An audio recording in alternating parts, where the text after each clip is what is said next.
Bismillah. Assalamualaikum warahmatullahi wabarakatuh. Apa kabar teman-teman ikhwan fillah semuanya? Semoga teman-teman selalu dalam keadaan sehat walafiat dan semoga teman-teman semua selalu dilancarkan rezekinya, dimudahkan segala urusannya, diampuni segala dosa dan kesalahannya, dan semoga teman-teman semua selalu dalam lindungan Allah Subhanahu wa taala. Amin ya rabbal alamin. Sedekah adalah amalan yang dicintai Allah Subhanahu wa taala dan dapat membawa berkah, termasuk bertambahnya rezeki dengan sebab bersedekah. Sedekah mempunyai banyak keutamaan, di antaranya yaitu Allah akan melipat gandakan pahala orang yang bersedekah.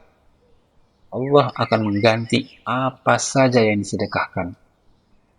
Sedekah dapat menghapus dosa, sedekah dapat menolak bala dan bencana, sedekah dapat menumbuhkan rasa empati terhadap sesama. Sedekah juga dapat mencegah sifat kikir dan sombong. Sedekah juga dapat menjadi amal jariah di akhirat. Namun begitu, masih banyak orang yang melakukan kesalahan dalam bersedekah, yang justru menjadikan sedekahnya tak bernilai. Bahkan sedekahnya justru menjadi sebab ia dimasukkan ke dalam neraka. Apa sajakah sebab-sebab tersebut? Pertama, cari pujian dari orang lain. Mencari pujian dari sedekah tidak dianjurkan karena termasuk perbuatan riya. Riya adalah perilaku memperlihatkan amal baik kepada orang lain dengan tujuan untuk mendapatkan pujian atau pengakuan dari mereka, bukan semata-mata karena Allah Subhanahu wa taala. Amalan yang disertai riya tidak akan mendapatkan pahala, bahkan bisa mendatangkan dosa. Dalam sebuah hadis disebutkan bahwa orang-orang yang bersedekah untuk mendapatkan pujian makhluk, maka tempatnya adalah di neraka.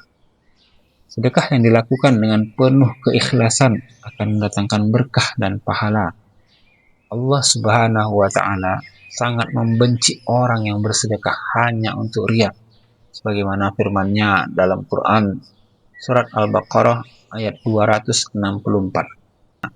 Hai orang-orang yang beriman, janganlah kamu menghilangkan pahala sedekahmu dengan menyebut-nyebutnya dan menyakiti perasaan si penerima, seperti orang yang menafkahkan hartanya karena riya pada manusia dan tidak beriman kepada Allah dan hari kemudian.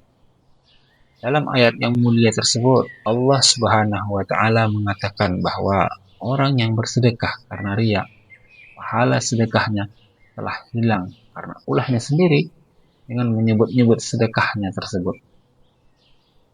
Kedua, perhitungan dalam sedekah.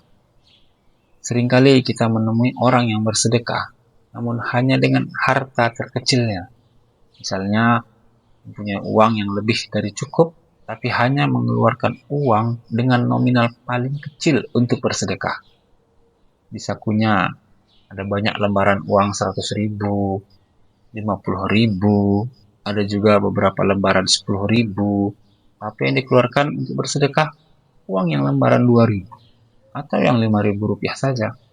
Padahal dia punya banyak yang lebih dari itu. Katanya, biar sedikit asalkan ikhlas. Padahal ini pendapat yang salah, ikhwan fillah. Kalau dia ikhlas, pasti mengeluarkan yang banyak. Karena dia tidak ikhlas mensedekahkan hartanya lah. Hanya yang dikeluarkan hanya yang paling kecil. Sifat kikir dan takut miskin karena bersedekah ini sangatlah tidak disukai Allah Subhanahu wa taala. Yang paling berperan dalam membisikkan rasa takut akan kemiskinan dalam bersedekah adalah syaitan. Nauzubillah min dzalik. Setan sering membisikkan dalam hati manusia dan menghasut agar tidak melakukan sedekah. Allah Subhanahu wa taala berfirman, setan menjanjikan atau menakut-nakuti kamu dengan kemiskinan dan menyuruh kamu berbuat kejahatan. Sedang Allah menjanjikan kamu ampunan dan karunia-Nya, dan Allah maha luas karunia-Nya, lagi maha mengetahui. Quran Surat Al-Baqarah ayat 268. Yang ketiga, bersedekah tidak dari orang terdekat terlebih dahulu. Jarang kita jumpai seseorang yang rajin bersedekah, bahkan ia sering bersedekah sampai jauh, menyantuni fakir miskin yang jauh, bersedekah membangun masjid yang jauh, sampai berbeda kota dan pulau.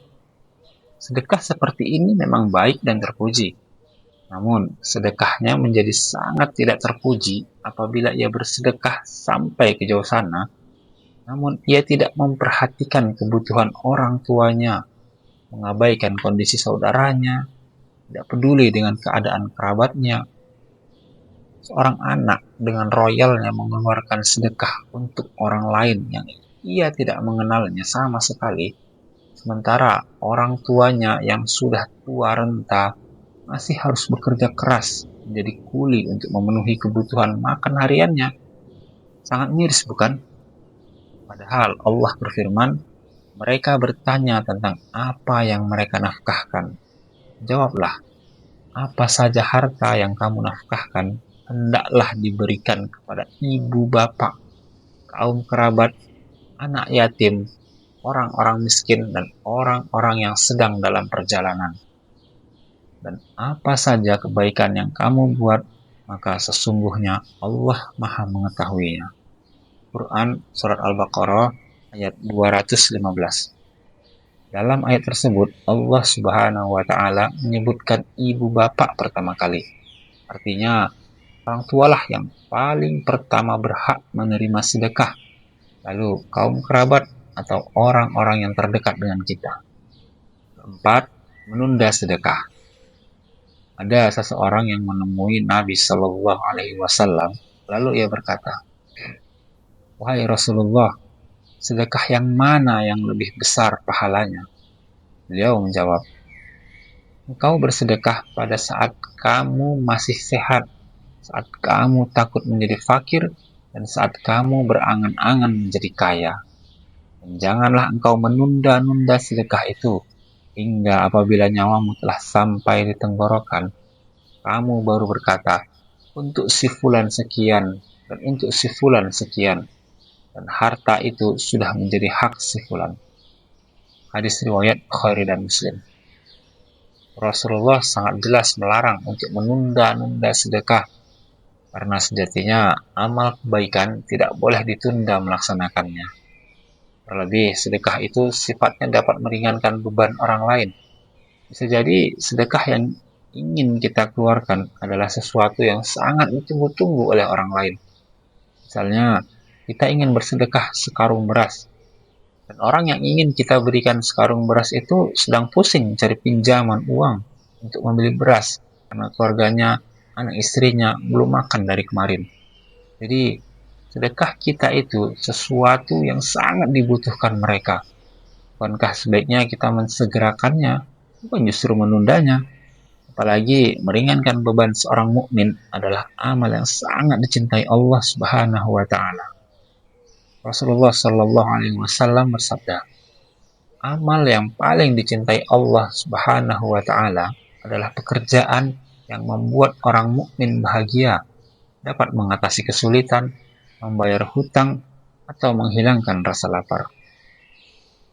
Yang kelima, bersedekah dengan harta yang haram.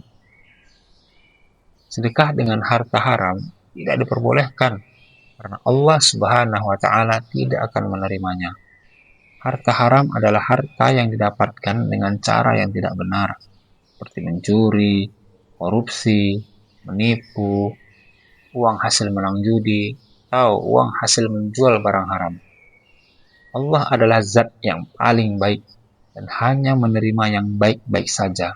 Maka sudah seharusnya kita memperhatikan dari mana kita peroleh harta yang ingin kita sedekahkan, agar sedekah yang kita lakukan tidak menjadi sia-sia saja.